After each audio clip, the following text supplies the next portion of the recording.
समृद्धी महामार्गावर एकाच वेळी 50 ते 60 वाहन पंक्चर. मुख्यमंत्री फडणवीस यांची पोलीस महासंचालक रश्मी शुक्ला यांच्यासोबत बैठक.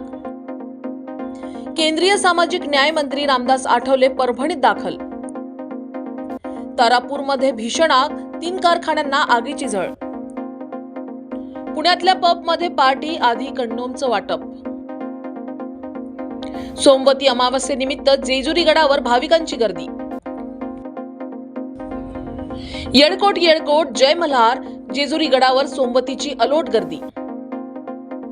केरळमध्ये लष्कराच्या अधिकाऱ्यावर हल्ला, CPIM आणि भाजप नेत्यांवर आरोप. वाहतूक कोंडीवर रडार, बेस तंत्रज्ञानाचा उपाय, पोलीस आयुक्त अमितेश कुमार यांची माहिती. आमदार सुरेश धस यांचा पंकजा मुंडेंना टोला, आकाचे आका प्रकरणात सापडू नये म्हणत धनंजय मुंडेंसाठीही केली प्रार्थना. जालन्यात क्रिकेट खेळताना खेळाडूचा जागीच मृत्यू, फलंदाजी करताना आला हृदयविकाराचा झटका, 32 वर्षीय तरुणाचा मैदानावरच अंत. संतोष देशमुखांच्या भावाने घेतली CID अधीक्षकांची भेट, 1-2 दिवसात आरोपींना अटक होईल, अधिकाऱ्यांनी दिला विश्वास.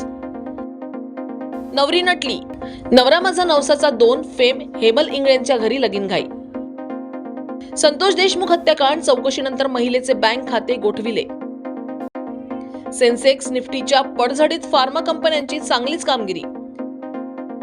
केरळ मिनी पाकिस्तान, नितेश राणेंचे वादग्रस्त वक्तव्य. वाल्मिक कराड यांची निकटवर्तीय महिला पुन्हा चौकशीच्या फेऱ्यात. घराच्या खिडक्या बंद करा, अफगाणिस्तानात महिलांसाठी तालिबानचा नवा फतवा. नववर्षाच्या स्वागतासाठी नाशिक पोलीस अलर्ट मोडवर, 2000 कर्मचारी तैनात, शहरात कडेकोट बंदोबस्त. भारतीय विद्यार्थिनीचा स्कॉटलँडमध्ये नदी काठावर सापडला मृतदेह, महिनाभरापासून होती बेपत्ता. काश्मीरमध्ये रेल्वे क्रांती, दिल्लीहून थेट श्रीनगरला पोहोचणार ट्रेन, पंतप्रधान नरेंद्र मोदी करणार पहिला प्रवास. स्टेडियमच्या VIP गॅलरीमधून पडल्यानं महिला आमदार गंभीर जखमी, 24 तासांपासून व्हेंटिलेटरवर. आधी मोर्चात, आता CMO कार्यालयात, खास माणसाकडून बीड मोर्चाची माहिती मुख्यमंत्र्यांकडे.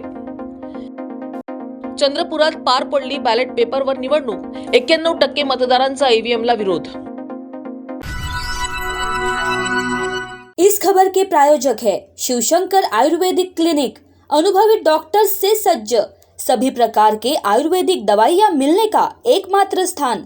इनका पता Shivshankar ayurvedic clinic, doctor Mangala Ketkar hospital के सामने, महाजन मार्केट के पास, टेम्पल बाजार रोड, सीताबर्डी, नागपुर.